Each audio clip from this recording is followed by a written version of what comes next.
உழவனே உலகில் முதன்மையானவன். ஆரோக்கியமான சமுதாயமே எங்கள் லட்சியம். அனைவருக்கும் வணக்கம். தொண்டை மண்டல இயற்கை விவசாயிகள் கூட்டமைப்பு நடத்தும் ஆற்காடு அரிசி திருவிழா மற்றும் பாரம்பரிய கிராமிய திருவிழா 7ஆம் ஆண்டாக நடைபெற உள்ளது.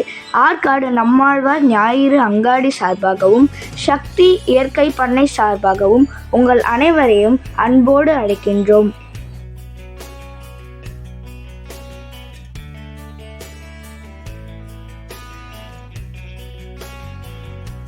இங்கு நாட்டு மாட்டு கால்நடை கண்காட்சியும் நடைபெற உள்ளது. இங்கு பாரம்பரிய மற்றும் மரபு ரக காய்கறிகள், நெல் போன்ற விதைகளும் காட்சிப்படுத்த உள்ளது. மகளிர் மற்றும் குழந்தைகளுக்கான சிறப்பு நிகழ்ச்சிகளும் நடைபெற உள்ளது. அது மட்டும் இல்லாமல் இவ்விழாவிற்கு சிறப்பு விருந்தினர்களும் வர உள்ளனர். அவர்களுடைய உரையை கேட்பதற்காக அனைவரும் அன்போடு நம்முடைய திருவிழாவிற்கு வருமாறு கேட்டுக்கொள்கிறோம். நன்றி, வணக்கம்.